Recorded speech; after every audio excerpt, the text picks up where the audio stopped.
Hello and welcome to our YouTube channel. Today we are going to talk about Bhagavad Gita, chapter 2, verse 13 and 14. For more video like this, subscribe our channel. Since every living entity is an individual soul, each is changing his body every moment, manifesting sometimes as a child, sometimes as a youth, and sometimes as an old man. Yet the same spirit soul is there and does not undergo any change. This individual soul finally changes the body at death and transmigrates to another body, and since it is sure to have another body in the next birth, either material or spiritual, there was no cause for lamentation by Arjuna on account of death, neither for Bhisma nor for Drona, for whom he was so much concerned. Rather, he should rejoice for their changing bodies from old to new ones, thereby rejuvenating their energy. Such changes of body account for varieties of enjoyment or suffering, according to one's work in life. So Bhisma and Drona, being noble souls, were surely going to have spiritual bodies in the next life, or at least life in heavenly bodies for superior enjoyment of material existence. So, in either case, there was no cause of lamentation. Any man who has perfect knowledge of the constitution of the individual soul, the supersoul, and nature, both material and spiritual, is called a dhira, or a most sober man. Such a man is never deluded by the change of bodies. The Mayavadi theory of oneness of the spirit soul cannot be entertained, on the ground that the spirit soul cannot be cut into pieces as a fragmental portion. Such cutting into different individual souls would make the supreme cleavable or changeable, against the principle of the supreme souls being unchangeable. As confirmed in the Gita, the fragmental portions of the supreme exist eternally, sanatana, and are called Krishna. That is, they have a tendency to fall down into material nature.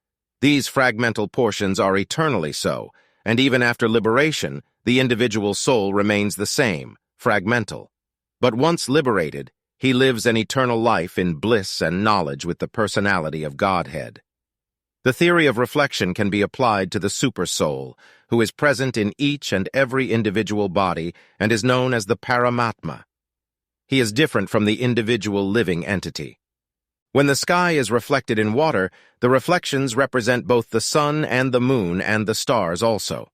The stars can be compared to the living entities and the sun or the moon to the Supreme Lord.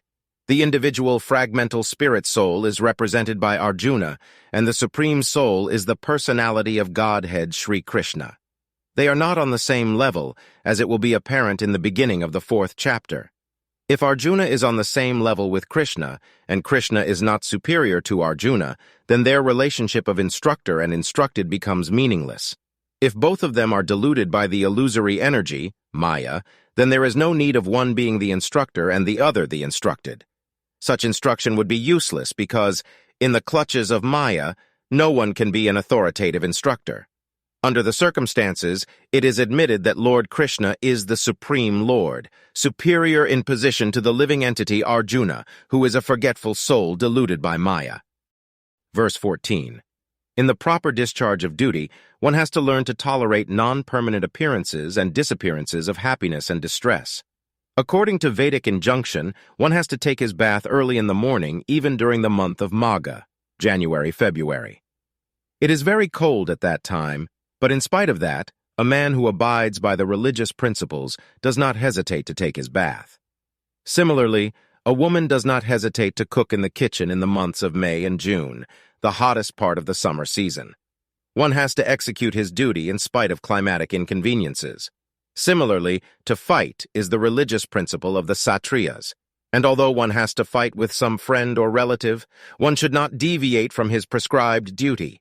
One has to follow the prescribed rules and regulations of religious principles in order to rise up to the platform of knowledge, because by knowledge and devotion only can one liberate himself from the clutches of Maya, illusion. The two different names of address given to Arjuna are also significant. To address him as Kanteya signifies his great blood relations from his mother's side, and to address him as Bharata signifies his greatness from his father's side. From both sides, he is supposed to have a great heritage. A great heritage brings responsibility in the matter of proper discharge of duties. Therefore, he cannot avoid fighting.